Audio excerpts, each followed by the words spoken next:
नमस्ते, सत श्री अकाल जी। मैं हूं दीप सिंह। आपका मेरे चैनल पे हार्दिक स्वागत है। पाकिस्तान दिन ब दिन कंगाल होता जा रहा है।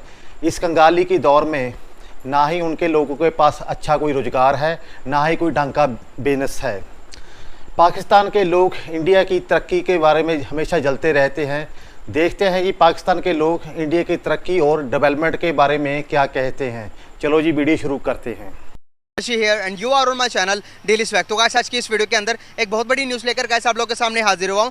गाइस, इसरो ने आज 7 रॉकेट्स को खला में लॉन्च कर दिया और पूरी दुनिया को हैरान कर दिया। अमेरिका हैरान है, पूरी दुनिया हैरान है, पाकिस्तानी तो यहाँ पर बहुत ही ज़्यादा हैरान है कि 7 रॉकेट एक साथ खला में भेज दिया इंडिया ने। गाइस, इंडिया अगर मैं बात करूँ, गाइस इंडिया सिर्फ और सिर्फ इसरो के थ्रू ही हर साल $100 बिलियन का रेवेन्यू जनरेट करता है। गाइस, अगर मैं बात करूं हमारे फॉरेन रिजर्व की, यहाँ पर हमारे फॉरेन रिजर्व इस टाइम $7 बिलियन है। वो भी हमने मांग कर इकट्ठे किए। मैं टोटली मिक्स करके बता रहा हूँ आपको। गाइस, क्या वजूहत है कि हम इंडिया के आधे बराबर तक नहीं आ पा रहे। डे बाय डे वो डेवलपमेंट की तरफ जा रहा है, हम पस्ती की तरफ जा रहे हैं। क्या वजूहत है, इसी सारे सवालात के जवाब दूंगा। गाइस, आज की इस वीडियो के अंदर देखते हैं पाकिस्तानी पब्लिक क्या अपनी राय देती हैं। आइए मेरे साथ मिलकर जानते हैं। अस्सलाम वालेकुम। वालेकुम अस्सलाम। अस्सलाम वालेकुम। नाम आपका? मोहसिन शहजाद। क्या करते हैं आप? प्रिंटिंग प्रेस का बिजनेस है। प्रिंटिंग प्रेस का बिजनेस करते हैं। क्या हालात है मुल्क के, सही चल रहा है गुजारा? नहीं, सही तो नहीं खैर चल रहा। इस टाइम बहुत मुश्किल हालात और क्रिटिकल हालात हुए पड़े हैं। और इस टाइम एक जिसको हम पंजाबी में कह सकते हैं कि माड़े बंदे के तो हालात बद से बदतर होते जा रहे हैं। तो फिर क्या प्लानिंग से आगे के लिए? प्लानिंग अगर इस हवाले से देखा जाए तो पाकिस्तान में जो इस टाइम चल रहा है, इस हवाले से तो पाकिस्तान में कुछ किया ही नहीं जा सकता। ना तो इन्वेस्ट की जा सकती है, ना कोई बिज़नेस को ग्रो अप किया जा सकता है।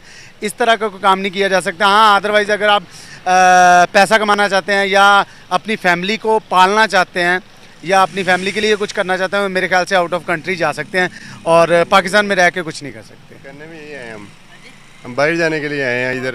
ये डॉक्यूमेंट्स हैं? हाँ, डॉक्यूमेंट्स हैं और बाकायदा ये देखें, ये मेरे पास पासपोर्ट है मेरा। और ये हम कौन सी कंट्री के लिए लगवाने हैं? ये इस टाइम तो हम ये सऊदीया के लिए जा रहे हैं ना। अच्छा। तो इस यहाँ पे मेरा अल्हम्दुलिल्लाह बिजनेस बहुत अच्छे लेवल पे चलाया है मैंने। तकरीबन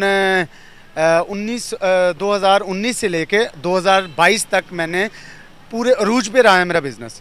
और 22 में ही मेरा वो डाउन होना शुरू हो गया है और आहिस्ता आहिस्ता आहिस्ता इस टाइम ये हालात हो चुके हैं मेरे बिज़नेस के। मैंने अपनी मशीनें लगाने के बावजूद अभी वाइंड अप कर दिया है, सारा कुछ बंद कर दिया है। और इस लॉस में जा रहे थे? हाँ, लॉस में जा रहे थे बिल्कुल। जो अपने एक्सपेंस हैं, अपनी शॉप के जो रेंट वगैरह हैं वो दिए जा रहे थे, बिल्स दिए जा रहे थे, DSL के, बिजली के, अपने जो हमने वो रखे हुए थे, अपने पास लड़के रखे हुए थे ऑपरेटर वगैरह, उनको तो नहीं पूरा हो रहा था ना, इसीलिए छोड़ के जा रहे हैं। गाइस, ये देखें, पाकिस्तान के नौजवान हैं, ये अपने बिजनेसेस को बंद करके आउट ऑफ कंट्री जा रहे हैं। पासपोर्ट इनके हाथों में, डॉक्यूमेंट्स इनके हाथों में है। यही कौम का असासा, अगर यहीं चले जाएंगे मुल्क से तो हमारा क्या सर्वाइवर का आगे जरिया होगा? सर, क्या लगता है कि इंडिया तो सैटेलाइट भेजी जा रहा है, $100 बिलियन अपने स्पेस एजेंसी से कमा रहा है। उसके बाद जितना सऊदी अरेबिया अपना तेल बेचकर कमाता है, इंडिया अपनी IT एक्सपोर्ट करके हर साल कमाता है। क्या मुकाबला कर सकते हैं इंडिया का? नहीं नहीं सर, बिल्कुल नहीं कर सकते। हमने ना जब से हम पैदा हुए ना, तो बात थोड़ी सी लंबी हो जाएगी, मैं काइंडली माजरत के साथ। जब से हम पैदा हुए ना, हमें शुरू से ही जब से हमें सिखाया जा रहा है, स्कूल लेवल से ही हमें, जब से हम ये प्राइमरी लेवल समझते हैं ना, जब से हमें सिखाया जा रहा है कि इंडिया हमारा दुश्मन है, इंडिया हमारा दुश्मन है, हम इंडिया के दुश्मन हैं, इंडिया हमारा दुश्मन है। और हमने सिर्फ ना एक ही बात देखी है कि बॉर्डर पे चले जाएं और बॉर्डर पे ये देखें कि किसकी टांग सबसे ज़्यादा ऊपर जा रही है। सिंपल सी बात है ना, सिर्फ यही देखे जा रहा है कि नहीं जी नहीं, हमारी टांग ऊपर जा रही है, उनकी टांग नीचे जा रही है। ये नहीं कोई भी देख रहा कि इस टाइम उन्होंने अपने मुल्क की मुआशत के लिए, अपने मुल्क की जो इकॉनमी जिसको कहा जा सकता है, उसको ऊपर लेके जाने के लिए क्या कुछ नहीं किया। यार, मोदी गंदा हो सकता है, वो जलील इंसान हो सकता है, कुछ भी हो सकता है। खैर, मुझे इससे कोई व्हाटएवर मैं नहीं कहूँगा, लेकिन ये ज़रूर कहूँगा कि वो जैसे भी हैं, इस टाइम उनका रुपया अपने रुपये के साथ आप कंपेयर करके देखें, आप उनके दूर दूर तक भी आप उनको चेज़ नहीं कर सकते। सर, आपने मोदी की बात की, गंदा हो सकता है, जलील हो सकता है। अल्लाह करे ऐसे गंदे और जलील हमारे हुक्मरान भी हो और हमारे मुल्क को तरक्की की तरफ लेकर जाएं। सर, क्या वजूहत है कि हम उनको गंदा जलील कह देते हैं, लेकिन हमारे यहाँ पर पॉलिटिशियन ना गंदे हो रहे हैं ना जलील हो रहे हैं। कोई हमारे मुल्क को भी यही कहे और हमारे पॉलिटिशियन को शर्म आ जाए ताकि वो मुल्क को तरक्की की तरफ लेके जाए।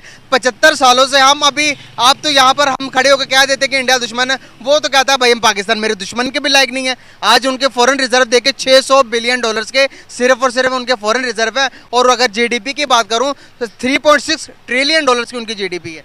आप मुझे बताएं सर, बात असल में पता क्या है, ये रिसेंटली ना हमारे जो वज़ीर ख़ारजा है ना, बिलावल भुट्टो साहिबा, वो जब उनके वहाँ पे इंडिया में गए हैं ना दौरे के लिए, तो मेरे ख्याल से मैं अकेला नहीं जानता, सारा पाकिस्तान जानता है कि उन्होंने जैसा बिहेव बिलावल भुट्टो साहिबा के साथ किया है ना, ऐसा मेरे ख्याल से कभी भी हुआ ही नहीं।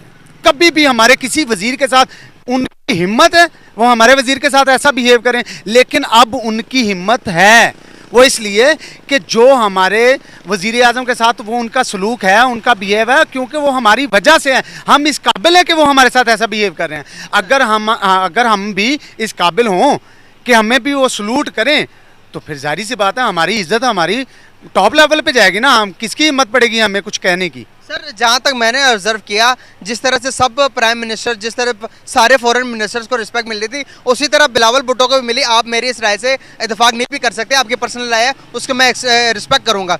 सर, दूसरी तरफ आप एक मुल्क के प्राइम मिनिस्टर को बुच्चर ऑफ गुजरात कहते हैं, स्टेटमेंट देते हैं, अगले दिन आप उनके मुल्क में जाएंगे तो उन्होंने तो मुझे नहीं लगता कि बहुत अच्छी तरह से उनका इस्तकबाल भी किया दूसरे प्राइम मिनिस्टर के रिलेटेड। वहाँ पर भी जाकर कश्मीर कश्मीर कश्मीर करने, एक मुल्क जब आप किसी के मुल्क में जाओ तो चलो जो इश्यूज हैं उनको साइड पर रख के पीस की बात करें, ट्रेड की बात करें। आपको नहीं लगता कि इस तरह से रिलेशन बिल्ड हो सकते हैं? वहाँ पर भी जाके आप दुश्मनी की बात करेंगे उनके ही मुल्क में जाकर, तो आपको लगता है कि हालात बेहतर रहेंगे?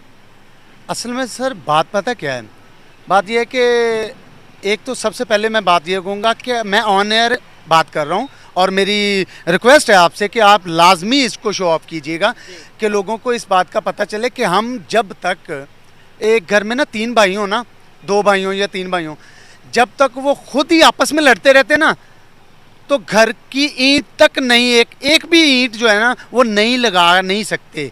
सिर्फ वजह यह है कि वो खुद ही आपस में लड़े जा रहे हैं। मुल्क के बारे में कौन सोच रहा है?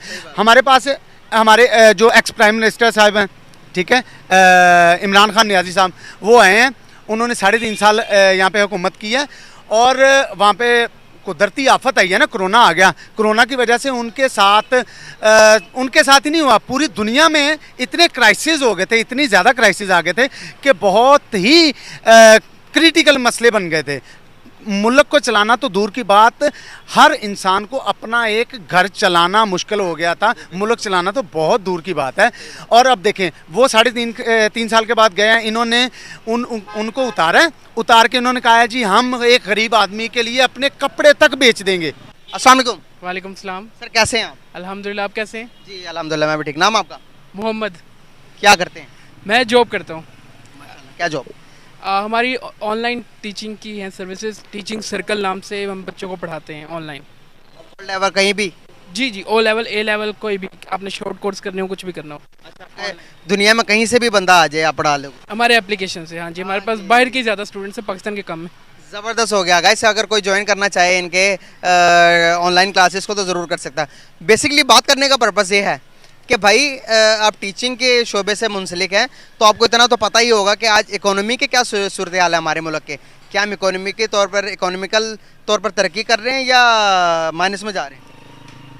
हम इस मुल्क में कोई भी रहना नहीं चाह रहा, कोई भी नहीं रहना चाह रहा। सब चाह रहे हैं कि हम बाहर जाएं, पढ़ना यहाँ पे है या पैदा यहाँ हुए, जो सब जाना बाहर चाह रहे हैं। मैं खुद भी कि हम सबको यही है कि हम बाहर चले जाएं। पाकिस्तान में भी कुछ है नहीं, शुरू से ही कुछ नहीं मैंने देखा वैसे 25 साल की ज़िंदगी में, लेकिन अभी तो कुछ भी नहीं है कि यहाँ पे रहा जाए। इकॉनमी ख़त्म हो चुकी है। पेट्रोल आज फिर आई थिंक 20 रुपीज़ बढ़ा है, तो 272 पर पेट्रोल हो गया हुआ है। हमारी सैलरीज अगर पाकिस्तान में एवरेज जो सैलरीड पर्सन है उसकी सैलरी होती है 50,000 to 70,000। अगर आप उन्हें डॉलर्स जो कि 287 का है उस पर आप कंपेयर करके देखेंगे, कैलकुलेट करके देखेंगे, तो सैलरी क्या बन रही है हमारी पाकिस्तानियों की? $200 भी नहीं बन रही, $200 भी नहीं बन रही। तो हम क्या करेंगे? इसलिए सवाल तो फिर है ना, बहुत बड़ा सवालिया निशान है। तो यहाँ पर मैं पूछना ही चाहूँगा, सैटेलाइट सैटेलाइट के बारे में इन्फॉर्मेशन है? जी जी, थोड़ी बहुत। हाँ, सैटेलाइट भाई वो इन्फॉर्मेशन कलेक्ट करने में हमें मदद देते हैं जो आप इंटरनेट में बच्चों को पढ़ाते हैं, वो भी सैटेलाइट के थ्रू ही है। चलो अभी बताता हूँ आपको, इंडिया की इसरो कंपनी है जिसने चंद्रयान 3 मिशन भेजा जो चांद पर भी पहुँच गए। दूसरे नंबर पर अभी वहीं इसरो 7 सैटेलाइट को एक साथ 7 सैटेलाइट को सिंगापुर के सैटेलाइट्स को खला में भेज रहा है। अपने तो भेज ही रहा वो, हाँ जी।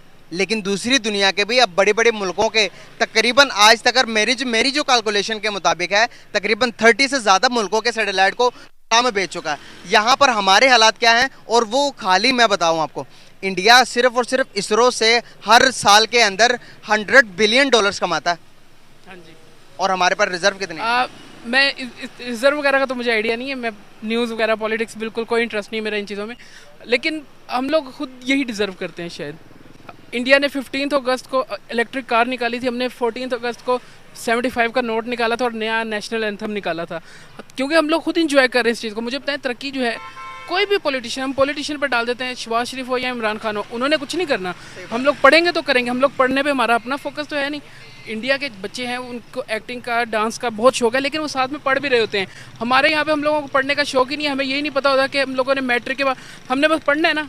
बच्चे को पता है कि आपने डॉक्टर बनना है, उसे बताओ तो सही डॉक्टर बनने के लिए मैट्रिक में क्या रखना है, अपने इंटर में क्या रखना है। क्या हमारी एजुकेशन सिस्टम से गुजर कर सिर्फ डॉक्टर, पायलट और इंजीनियर के अलावा और क्या क्या फील्ड्स हैं? क्या ये एजुकेशन सिस्टम जो हम पढ़ रहे हैं, जो 9-10 की जो उनसे SST की किताबें हैं, क्या आपको लगता है कि उसके अंदर जो लिखवाया गया एक्यूरेट लिखवाया गया?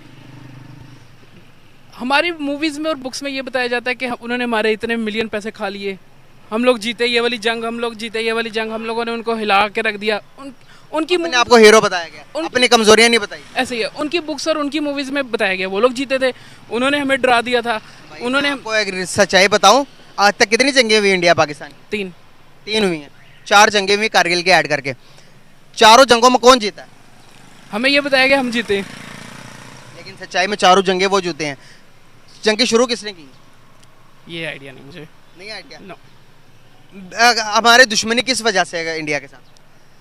दुश्मनी कोई नहीं, हमारी बस खारबाजी है। क्यों है खारबाजी? हम लोग बर्दाश्त नहीं करते उनको, हम लोग हमसे उनकी तरक्की बर्दाश्त नहीं हो रही। आप मुझे पूछें कि एक मूवी का ट्रेलर आया था कल, गदर 2 का, उसमें उसने कहा था कि अगर अभी पाकिस्तानियों को मौका दे दिया जाए ना इंडिया जाने का, तो आधे से ज़्यादा पाकिस्तान खाली हो जाएगा। और ये बात बिल्कुल सही है, हम लोग इंडिया चले जाएंगे, जिनको हम लोग सिर्फ सोशल मीडिया पे हम लोग उन्हें गालियाँ दे रहे होते हैं, वरना अभी हमें मौका मिले हम वहाँ पे चले जाएंगे। ये वीडियो यहीं तक थी।